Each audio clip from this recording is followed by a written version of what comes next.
பயங்கரமான ஆளு. எங்க சொந்தக்கார பையனுக்கு தான் அவர் பொண்ணை கேட்கலான் இருந்தோம். ஆனா பெரிய இடத்து சம்பந்தம் கிடைச்சதும் எங்களை கேவலப்படுத்திட்டு அங்க போய் சம்பந்தம் பண்ணிட்டாரு. அப்படி ஆக்கத்தான் சாத மாதிரி இருப்பாரு.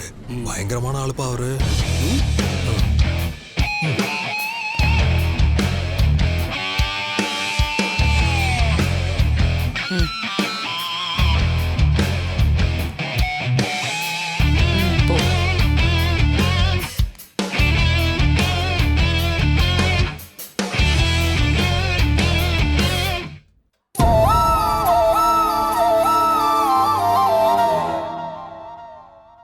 எதுக்கு மேடம் கூப்பிட்டீங்க? சொல்றேன் சார்.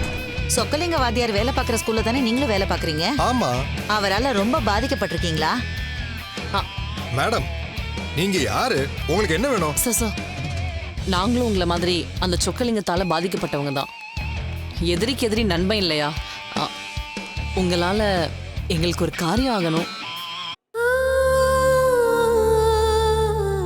சுவாமியை நினைச்சு ஒன்னிடுமா? சாமி, நான் மனசுல நினைச்சது நடக்கணும்னா வெள்ளப்பூதான் வரணும்.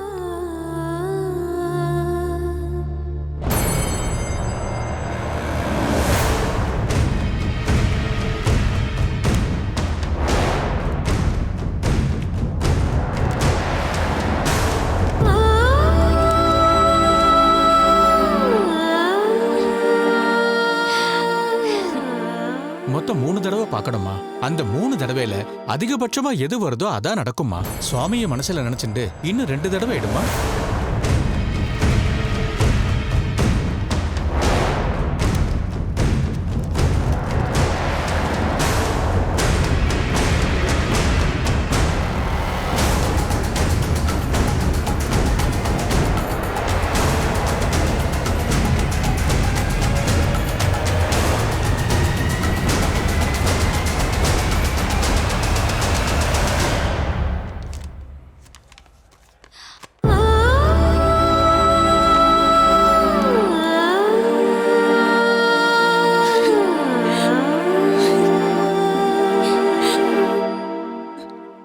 நீ ஆசைப்பட்டது நடக்குமா?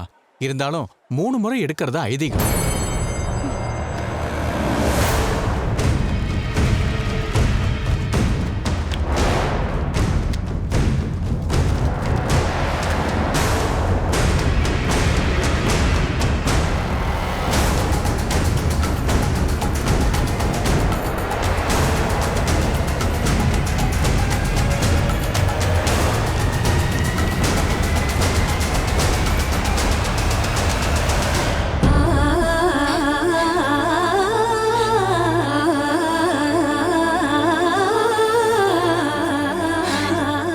கவலைப்படாதம்மா.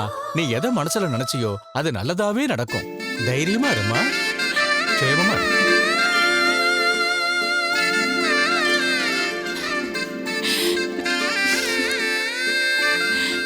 இப்பதாண்டி நான் உன் முகத்துல சந்தோஷத்தையே பாக்குறேன். சாமி சொன்னாதான் நம்புவேன்னு சொன்னேன். இப்ப அந்த சாமியே சந்தோஷமான பதில சொல்லிருக்கு. அப்புறம் என்ன? இது போதுண்டி எனக்கு. இப்போ எனக்கு நம்பிக்கை வந்துருச்சு. இதுக்கப்புறம் எத்தனை பிரச்சனை வந்தாலும் அதை சமாளிச்சு அத்தை மனசுல நான் இடம் பிடிப்பேன். சரி வா, ஹாஸ்பிட்டல் போலாம்.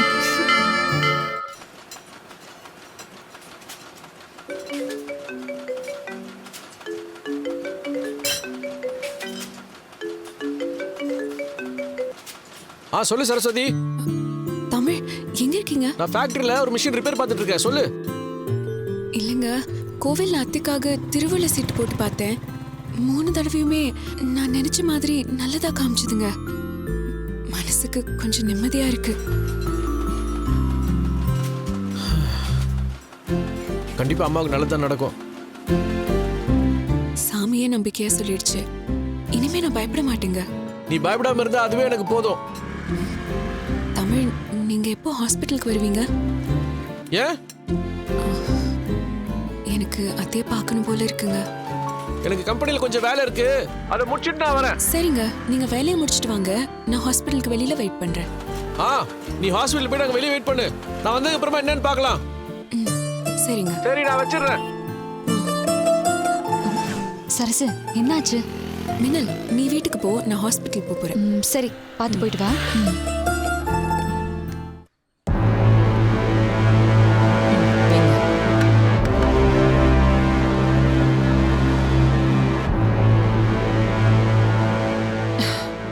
சம்பந்தி, நீங்க சாப்பிடுங்க. இதுக்கு மேலயும் நீங்க சாப்பிடாம இருந்தா உங்க உடம்புக்கு ஏதாவது ஆயிட போகுது. சாப்பிடுங்க. முடியல சம்மந்தி. புரியுது. நீங்க சம்பந்திய நினைச்சு கவலைப்படுறத விட தமிழ நினைச்சுதான் வருத்தப்படுறீங்கன்றது. நானும் 2 புள்ள பெத்தவ தான். நாம பிள்ளைங்களை எவ்வளோ கஷ்டப்பட்டு போராடி வளர்க்குறோம். அவங்க நம்ம கையை விட்டு போறப்போ நமக்கு எவ்வளோ கஷ்டமா இருக்கும்னு என்னால புரிஞ்சுக்க முடியுது.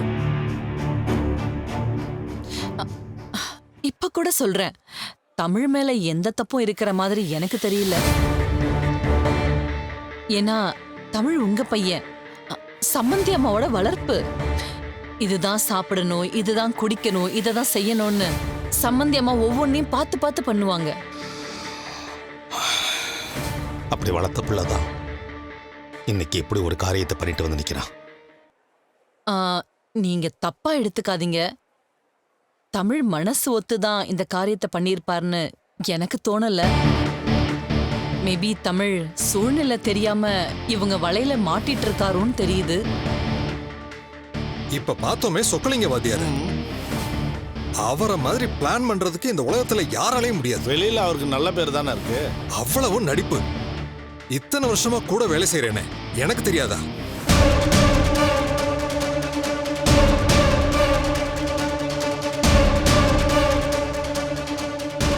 இப்ப கூட ஹாஸ்பிட்டல் வராண்டால எப்படி நடிச்சாரு பாத்தீங்கல்ல? என் அண்ணன் பையன் முருகேசனுக்கு தான் அவர் பொண்ணு சரஸ்வதியே கேட்டோம். +2 ஃபெயிலான பொண்ணா இருக்கே, அவரும் நம்மளுக்கு ரொம்ப வருஷமா பழக்கம். அதுக்கு ஒரு நல்ல வழியை காட்டி விடுவோமேன்னு சம்பந்தம் பேசினேன். அவரும் சரின்னு சொன்னாரு. ஆனா வாத்தியாருக்கு பணக்கார சம்பந்தம் மேல ஒரு கண்ணு இருந்திருக்கு.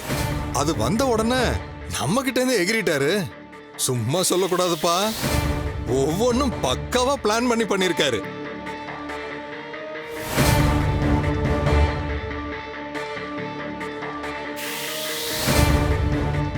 இத்தனை வருஷமா கூட வேலை செய்யறேன், என்னாலே அந்த சொக்கலிங்க நடிப்பை கண்டுபிடிக்க முடியல. பாவம், அவங்க ஏமாத்திரம். +2 ஃபெயிலான பொண்ண MBAன்னு சொல்லி ஏமாத்தி அவங்க தலையில கட்டிட்டாங்க. இனிமே என்ன பண்ண முடியும்? ஒண்ணும் பண்ண முடியாது. அதான் கழுத்துல தாலி ஏறிடுச்சு.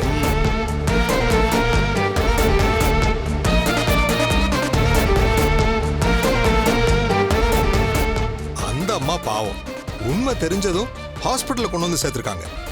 எப்படியோ சொக்கலிங்கம் நினைச்சதை சாதிச்சுட்டாரு. அப்பாவும் பொண்ணு திட்டம் போட்டு ஒரு நல்ல இடத்தை புடிச்சிட்டாங்க.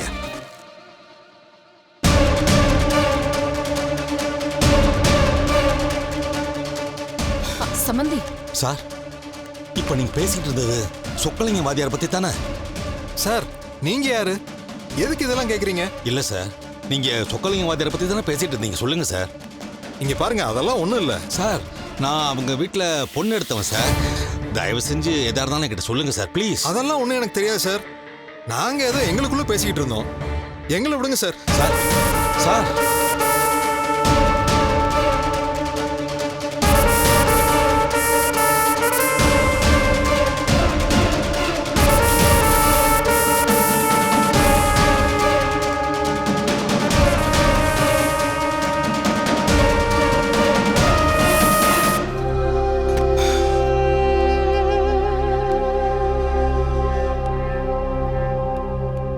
சம்பந்தி மா, எங்க போயிட்டீங்கம்மா? நாங்க உங்களை எங்கெல்லாம் தேடுறது?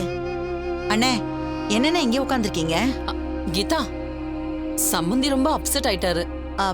என்னாச்சுமா? சொக்கலிங்கம் வாத்தியார் கூட வேலை செய்யற டீச்சர்ஸ் அவரை பத்தி பேசிக்கிட்டு இருந்தாங்க. நாங்க தாங்கிறதுன்னு தெரியாம அவங்க பாட்டுக்கு என்னென்னமோ பேசிட்டாங்க. என்னம்மா பேசினாங்க? சொக்கலிங்கம் வாத்தியாரு பிளான் பண்ணி தான் சரஸ்வதியை நம்ம சம்பந்தி வீட்டுக்கு கல்யாணம் பண்ணி கொடுத்தாருன்னு சொல்றாங்க. உண்மையை தானமா சொல்லிருக்காங்க? சும்மா இரு கீதா, ஏற்கனவே சம்பந்தி ஃபீல் பண்ணிட்டு இருக்காரு. என்னம்மா பண்றது? ஆரம்பத்துல இருந்து நீங்க அவங்க குடும்பத்தை பத்தி நாசுக்கா சொல்லிக்கிட்டு தான் வந்தீங்க. ஆனா எங்க அண்ணனும் அண்ணியும் தான் அதை கேட்கல. ஆமாமா, எவ்ளோ நகை போடுவீங்க, கல்யாணத்துக்கான செலவெல்லாம் ஷேர் பண்ணுவீங்களான்னு நான் கேட்டதெல்லாம் அவங்க என்ன சொல்றாங்கன்னு பாக்குறதுக்காக தான். அவங்க எல்லாத்துக்குமே சரி சரின்னு சொன்னப்பவே எனக்கு டவுட் இருந்துச்சு. அதனாலதான் நான் அவங்கள சந்தேகப்பட்டேன். மா, நீங்க அன்னைக்கு நல்லதுக்கு சொன்னதை எல்லாரும் தப்பா தானமா நினைச்சாங்க. ஆனா இன்னைக்கு அவங்களோட உண்மையான கலர் தெரிஞ்சு போச்சுல்ல. எப்படியாவது இந்த கல்யாணத்தை நடத்திடணும்னு அவங்க துடிச்சது எதுக்குன்னு இப்ப தெரியுதுல்ல. எப்படியோமா அவங்க நினைச்சதை சாதிச்சு காமிச்சிட்டாங்கல்ல.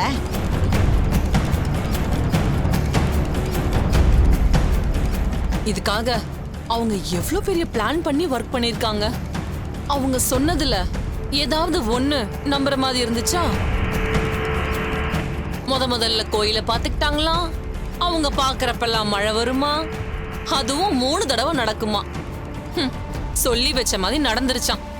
இந்த மாதிரி சீன் எல்லாம் சினிமால கூட வராது. பக்காவா பிளான் பண்ணி நம்ம மாப்பிள்ளைய நம்ப வச்சிருக்காங்க. அவர் பாவம் அப்பாவி, அவங்க சொன்னதெல்லாம் அப்படியே நம்பியிருக்காரு. தமிழ் மாப்பிள்ளைக்கு ஏற்கனவே கல்யாணம் நின்னு போய் அவர் மனசு சங்கடப்பட்டிருந்த நேரத்துல சரஸ்வதி வந்து ஆறுதல் சொன்ன உடனே தமிழ் மாப்பிள்ளை ஏமாந்துட்டாரு. இதுதான் டைம்னு அவங்களும் டக்குன்னு அவரை பிடிச்சிட்டாங்க. நல்லா யோசிச்சு பாருங்க. எனக்கு இந்த சம்பந்தமே வேண்டான்னு அவங்க ஃபேமிலி கிட்ட சொல்லிட்டு இருந்தாராம். உண்மையிலே வேண்டான்னு நினைக்கிறவரு என்ன பண்ணிருப்பாரு? நம்ம எவ்வளவு நகை போடுவீங்கன்னு கேட்ட உடனே அதெல்லாம் 1 பவுன் நகை கூட போட முடியாதுன்னு தானே சொல்லிருப்பாரு. எத்தனை சவரம் வேணாலும் போடுறேன், என் சக்திக்கு மீறி செலவு பண்றேன்னு எப்படி சொல்வாங்க? பையன் படிப்பு செலவுக்கு வச்சிருந்த பணத்தை எடுத்து செலவு பண்றாராம். வீட்டு பத்திரத்தை அடமானம் வச்சு செலவு பண்றாராம். பிடிக்காத கல்யாணத்துக்கு யாராவது இந்த மாதிரி லட்சமா கடன் வாங்கி செலவு பண்ணுவாங்களா சொல்லுங்க? இது எல்லாமே அந்த குடும்பம் மொத்தமா உட்காந்து பிளான் பண்ணது. பணக்கார மாப்பிள்ளையா இருக்காரே, இவரை எப்படி வளைச்சு போடலான்னு திட்டம் போட்டிருக்காங்க. அதுக்கான நேரம் வந்ததும் அதை சரியா புடிச்சுக்கிட்டு கிளவரா மூவ் பண்ணிருக்காங்க. பாவம் நம்ம தமிழ் அவங்க வலையில மாட்டிக்கிட்டாரு. எப்படி கீ கொடுத்தா இவரை ஆட்டி வைக்கலான்ற டெக்னிக்க அந்த சரஸ்வதி கத்துக்கிட்டான்.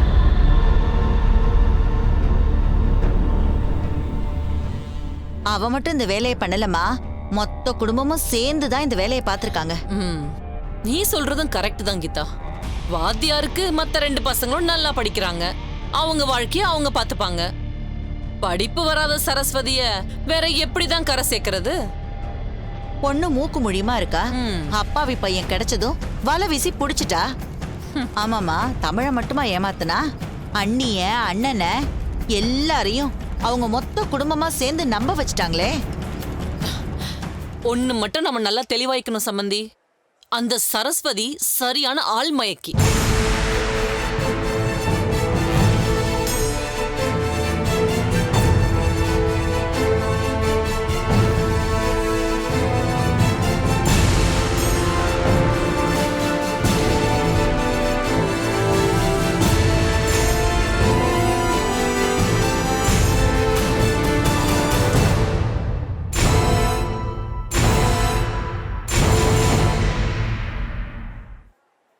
வாத்தியார் குடும்பமே அவன் மூலமா நம்ம சொத்துக்கு குறி வச்சிருக்காங்க. அத மட்டும் நீங்க தெளிவா புரிஞ்சுக்கிட்டா போதும்.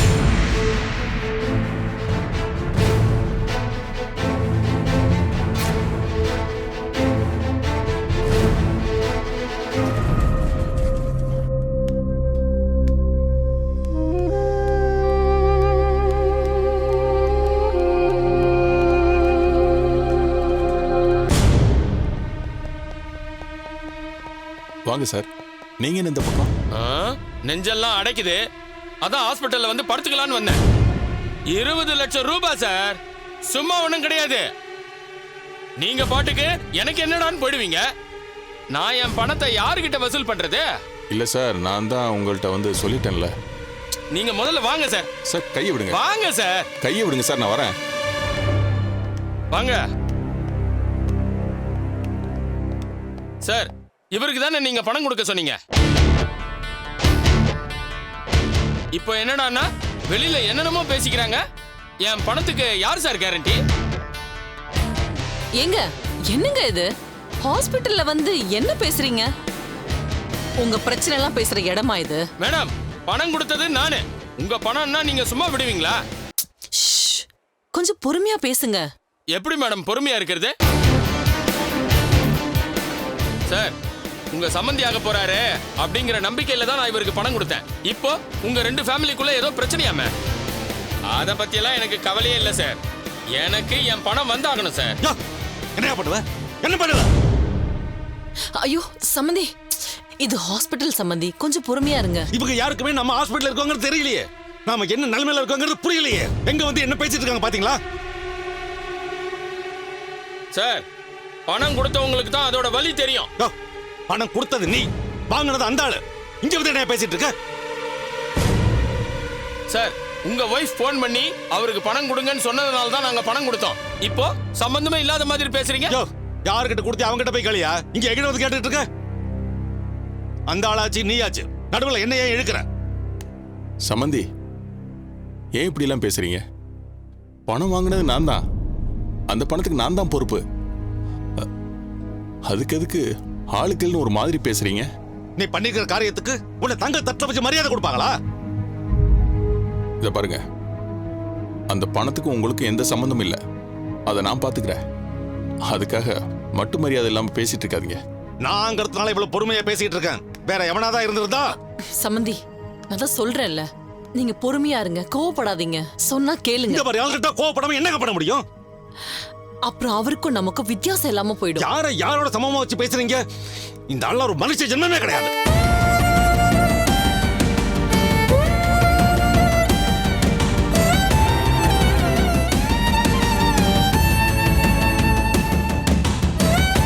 மாமா கொஞ்சம் பொறுமையா இருங்க மாமா. உனக்கு ஒண்ணும் தெரியாதுமா. இந்த குடும்பமே அயோக்கியத்தனமான குடும்பம். என் பையனை திட்டம் போட்டு மயக்கி என்னென்னமோ பண்ணிட்டாங்க. சம்பந்தி, இப்ப எதுக்கு பெரிய பெரிய வார்த்தையெல்லாம் பேசுறீங்க? என்னது வார்த்தையை பேசுறேனா? உள்ளுக்குள்ள அவ்வளவு இருக்கியா? நான் பேசுனேன் தாங்க மாட்டேன். நாங்க தான் போய் சொன்னோம். அது ஆமான்னு ஒத்துக்கிட்டோமே. அப்புறம் என்ன சம்பந்தி? வேற ஒண்ணுமே பண்ணலையா நீங்க? வேற ஒண்ணும் பண்ணல. ப்ளீஸ். நாங்க வேற என்ன பண்ணோம்? சும்மா தெரியாத மாதிரி நடிக்காதயா. என்ன என்கிட்டயே உன் வேலையை காட்டுறியா? என் நெத்தில என்ன கேன பையனை எழுதி ஓட்டியிருக்கா? சம்பந்தி, இன்னொரு முறை அந்த வார்த்தையை பேசாதையா. உனக்கு எனக்கு எந்த சம்மந்தமும் கிடையாது. உன்ன மாதிரி கேடு கட்டவங்க கூட சம்மந்தம் வச்சுக்கிட்டு என் புத்திய செருப்பால் அடிக்கணும்.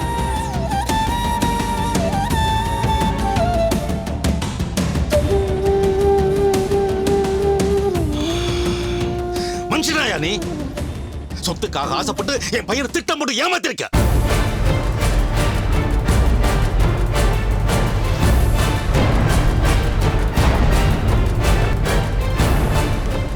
என் பையன் அசந்த நேரமா பார்த்து இல்லாதையும் பொல்லாதையும் சொல்லி உன் பொண்ணு அவனுக்கு ஆசை வார்த்தை கட்டி மயக்கி இருக்கான்.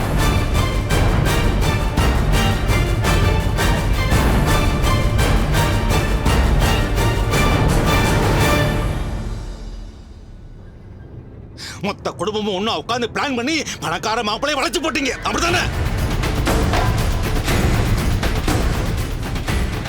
உன் பொண்ணு ஒரு ஆள் மயக்கிங்கிற தெரிஞ்சு போச்சியா? நாளைக்கு எங்களை விட பெரிய பணக்கார பையன் கிடைச்சானா அவனையும் வாய முடியா?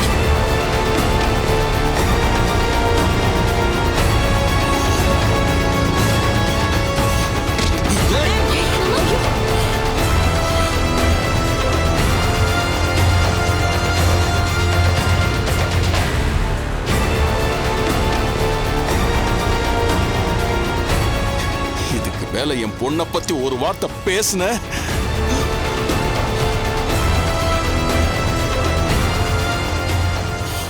அவ்வளவுதான்.